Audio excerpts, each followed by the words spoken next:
Welcome to episode 89 of Rebirth Revolution. My name is Melissa Olson. Another week has passed, another week of interesting revelations. This is what the Rebirth is all about.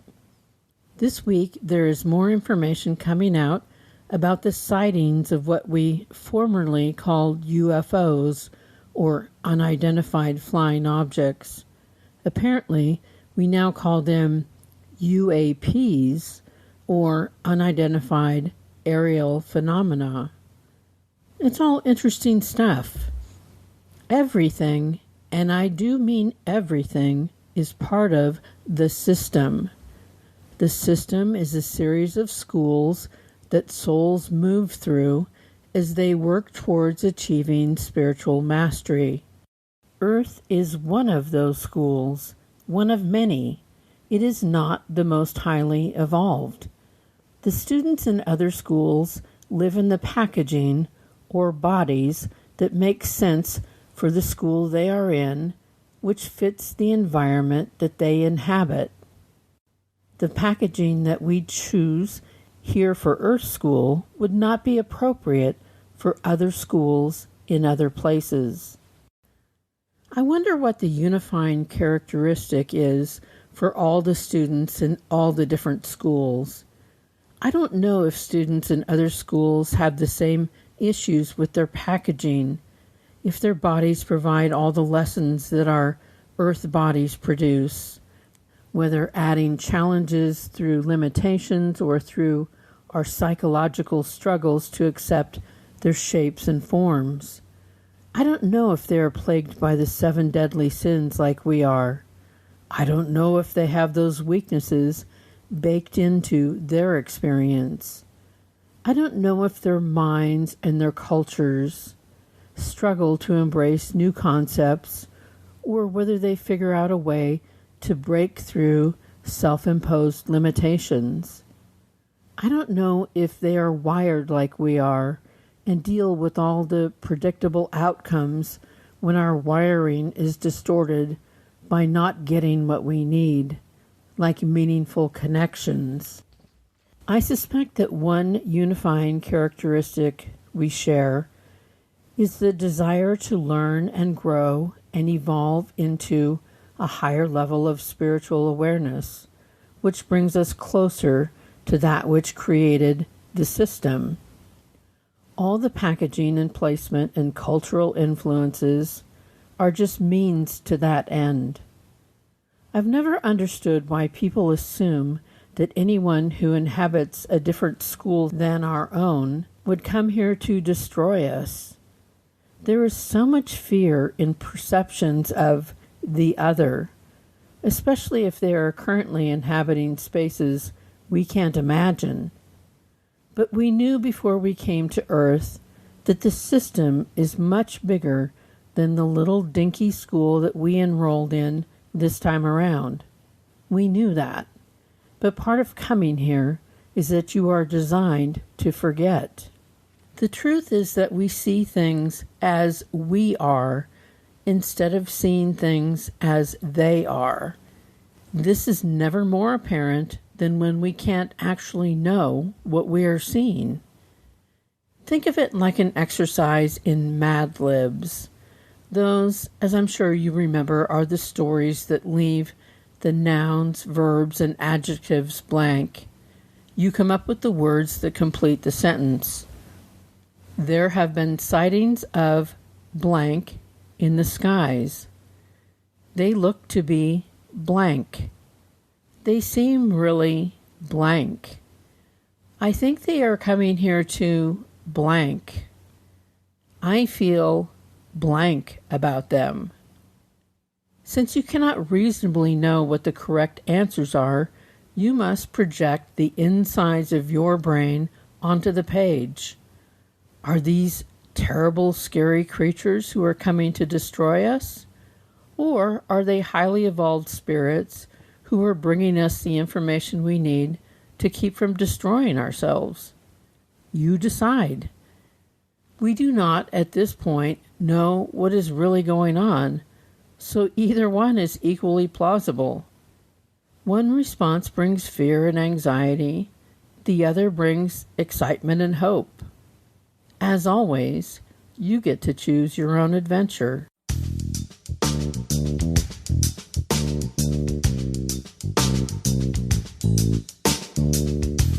Another thing I have heard floating around in the world lately is a concept that we have talked about before, one that I'm glad is getting wider exposure. We have talked about how you have a team of souls who are cheering you on and ready to move pieces around when you ask them to do so. These are souls who have either departed this school or have not yet arrived. The team leaders are your spirit guides. The way I heard them described is that they are your light team, which is a good descriptor. These souls combine to make a powerful team that is always there to comfort you and to help you through the rough spots. They keep track of your progress and are thrilled by every bit of forward movement that you make. Your team goes way easier on you than you go on yourself because they are fully aware of how difficult it is to be in this school. We tend to forget how hard this is and hold ourselves to a standard that is overly ambitious and entirely unrealistic. One of the most important things to remember about this team of yours is that you must ask for their assistance. They are not allowed to intervene in ways that you do not personally desire. Kind of like you can't pray for something to happen for a person that they don't want to have happen. You can boost someone's desire, but it has to originate with them. We are allowed to support each other, but we can't control each other. Same with our spiritual team. One of the times that I asked for help, I received it in a way that still astounds me. Luckily, I experienced it with another person, so we can occasionally say, "Remember when that happened?" Otherwise, I think I would still wonder if it had. A few years after my husband died, my oldest son was ready to buy his first car. I know little to nothing about cars, which was also true for my son at the time. That is a particularly vulnerable position to be in, the one where you need a used car and you have no idea what you're doing. So I did the only thing I knew to do. I asked for help from the ancestors. At least a couple of the ancestors had vast knowledge about cars, and I knew they would want my son to be in a good vehicle that was safe. One of those ancestors was my husband. So I asked them to come with us in spirit to help us with this daunting task. My son had seen an ad for a car that he thought looked great. So we drove to the car lot and asked if he could test drive the car. The salesman was happy to let us do just that. So he hands us the keys and we jump in the car. When my son went to start the car, it became clear that the battery was completely dead. The salesman was shocked. So he looked around and my son saw another car he thought might be an option. He went to start that one up and the battery was dead. The look on the salesman's face still sticks with me. He couldn't believe this was happening. To have multiple cars with dead batteries was an unusual event for sure. He asked us to come back later after he recharged both batteries. So we went to another lot. When we got there, my son saw a couple of possible cars. You guessed it, both of them had dead batteries. The second salesman face is also memorable. Both of these guys were shocked and embarrassed that their cars wouldn't start. Again, we were asked to come back later after the batteries were recharged. So we went out to lunch and talked about what we had witnessed. I told my son that I had asked his father and grandfather to accompany us on this shopping excursion and help us find the right car. It was clear that they did not approve of the first four that we were looking at. We decided to honor that sign and not return to either lot. So we went to a third car lot, which had a full parking lot. We had to park behind the lot, and it is there that we found the fifth car. It was behind the lot and was not even on display for sale. Somehow we were drawn to ask about it. We got the keys to test drive the car, and it started right up. Not only did it start right up, but it was blasting my son's favorite sports talk radio program. My son is a sports writer. It seemed to be a very loud sign. We got a good deal on that car, and it provided years of safe travel. It also had a minor quirk that made other drivers tend to hit it. Not in major ways. They would just dent it a bit, and their insurance would write a big check. I think my son made more money off the dings that car sustained than he paid for the car in the first place. Years later, when my son was ready to buy his first nice car, he drove the car his father and grandfather had chosen for him into the car lot, and it promptly died right there on the lot. It was a beautiful way to know that it was the end of the road for that experience.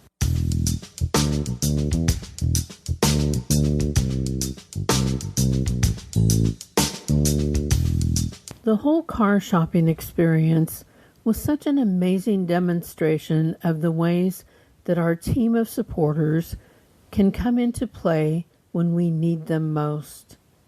If my husband had not died, he would have been the one car shopping with our son. It would have been a banner day in the life of being a dad. And through the act of asking for his help, he was able to do it in a way that was truly flabbergasting. It was not the only time that he helped or let his presence be known. The day he passed, I was standing in the kitchen and turned around to a space in the room where I suddenly smelled his cologne. It was strong and it was unmistakable. I moved around a bit and realized there was only one small space in the kitchen air where that scent existed.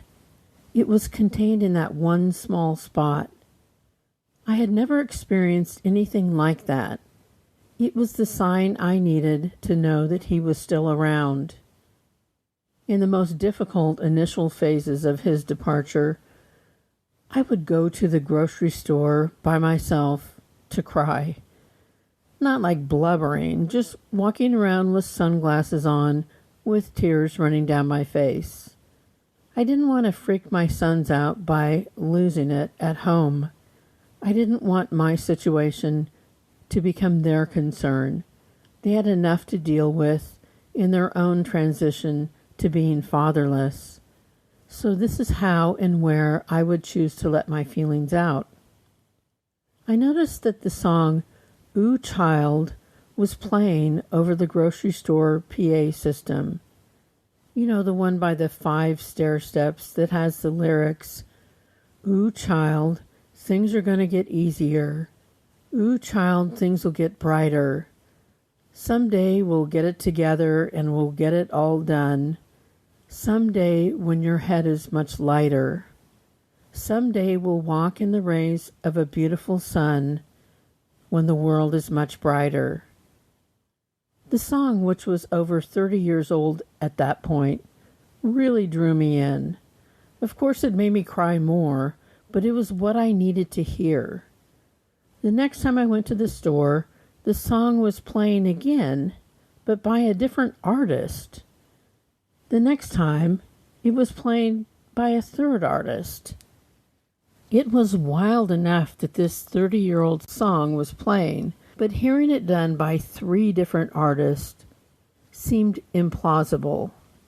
This switch-up, I suppose, was meant to ensure I didn't ignore it. Message received. After my husband died, I asked him often to help me keep my family safe. This showed up in a number of ways. One time I woke up in the middle of the night feeling compelled to go downstairs to check one specific window. Sure enough, behind the closed blind, the window was unlocked.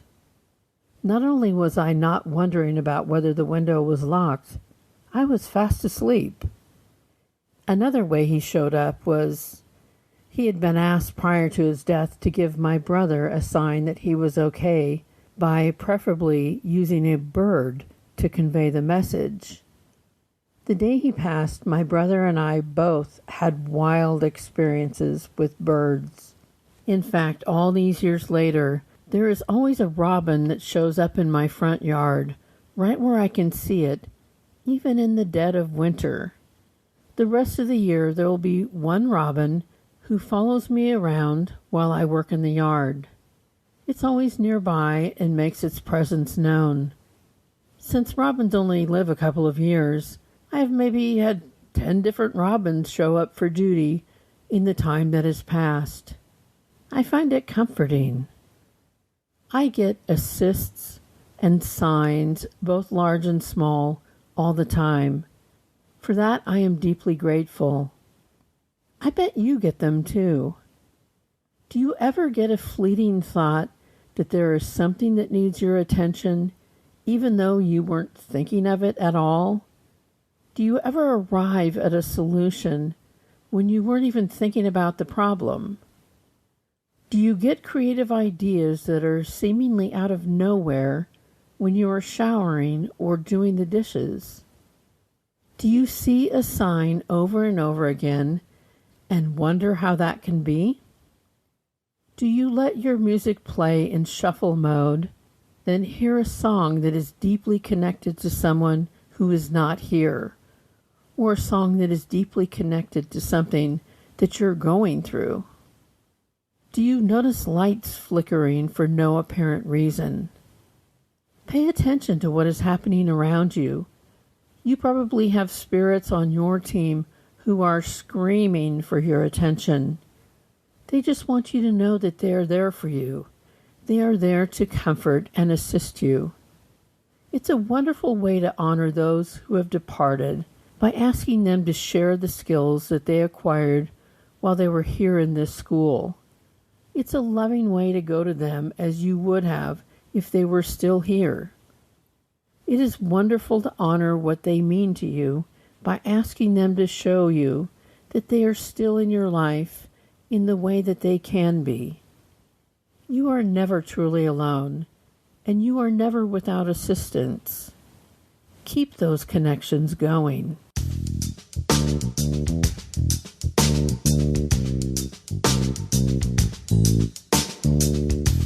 Thanks for returning for another week of Rebirth Revolution. I am thrilled to be any small part of your adventure. You can always contact me by emailing rebirthrev@gmail.com. I'd love to hear about your experiences. If you could follow, comment, and rate this podcast, others will be able to find it. Until next week, ask for and accept help from unseen sources. Watch for signs that you are still in touch. Get vaccinated if possible. And enjoy some sunshine. Remember, you are loved exactly as much as every other person on the planet, not 1 ounce more or 1 ounce less. Stay strong and safe and connected to everything.